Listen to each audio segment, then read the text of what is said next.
The Economic Freedom Fighters, or EFF, burst onto the South African political scene in 2013. It was a party with radical ideas. It was a party with a fiery leader in Julius Malema. The EFF promised economic liberation for black South Africans. They demanded land expropriation. Their goal was to address the vast inequalities that still lingered from apartheid. The EFF's message resonated with many. Particularly, it resonated with young people. They were tired of the slow pace of change. The EFF's popularity grew rapidly. They became a strong voice in parliament. They challenged the ruling African National Congress, or ANC. They pushed for radical economic transformation. The EFF's rise was meteoric. They became a major force in South African politics. They tapped into the frustrations of many. They offered a vision of a different South Africa, one where economic power was shared more equitably.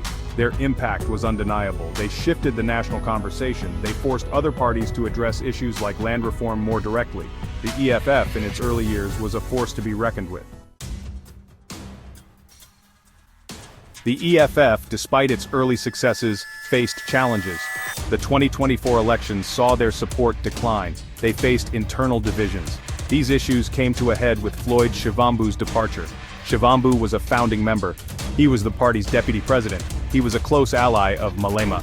Shivambu's exit sent shockwaves through the EFF. It exposed deep-seated tensions. It raised questions about Malema's leadership. Shivambu's reasons for leaving were unclear. Some speculated about policy disagreements. Others pointed to corruption allegations that had plagued both Shivambu and Malema. This departure was a significant blow to the EFF. Shivambu was a key strategist. He was seen as a potential successor to Malema. His exit left a void in the party's leadership. It also fueled uncertainty about the EFF's future direction. The party that had once projected an image of unity was now grappling with internal strife. This internal turmoil threatened to derail the EFF's progress. It cast a shadow over their ability to effectively challenge the status quo.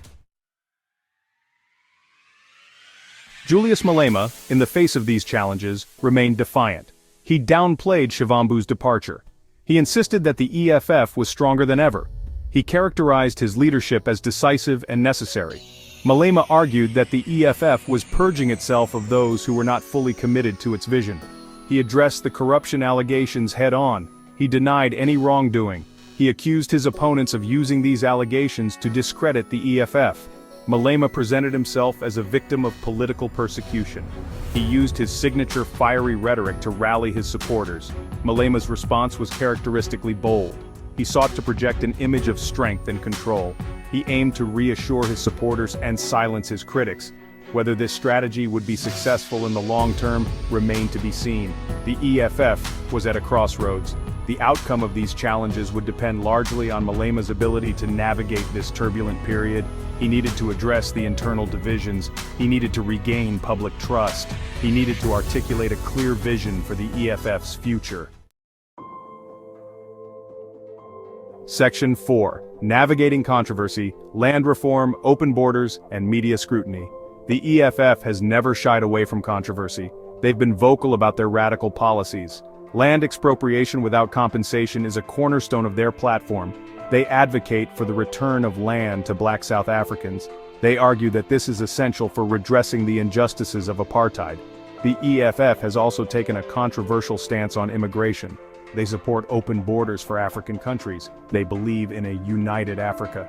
This stance has drawn criticism from some quarters. Opponents argue that it is unrealistic and potentially harmful to South Africa's economy. The media has often portrayed the EFF in a negative light. They focus on Malema's fiery rhetoric. They highlight the party's controversial policies. Malema has accused the media of bias. He argues that they are part of a system that seeks to maintain the status quo. The EFF's relationship with the media is complex. They need the media to amplify their message, but they also clash with the media's scrutiny.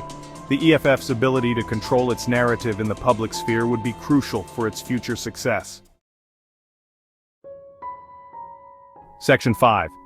A party divided, factionalism, and the struggle for the EFF's soul. Shivambu's departure exposed deep divisions within the EFF. It highlighted the challenges of maintaining unity within a party with such radical goals. The EFF is grappling with factionalism. Different groups within the party have different visions for its future. Some members support Malema's leadership unequivocally. They believe that he is the only one who can lead the EFF to victory. Others are critical of Malema's leadership style. They believe that the party needs to adopt a more inclusive approach. This factionalism is a threat to the EFF's stability. If left unchecked, it could lead to further defections. It could also weaken the party's ability to mobilize support.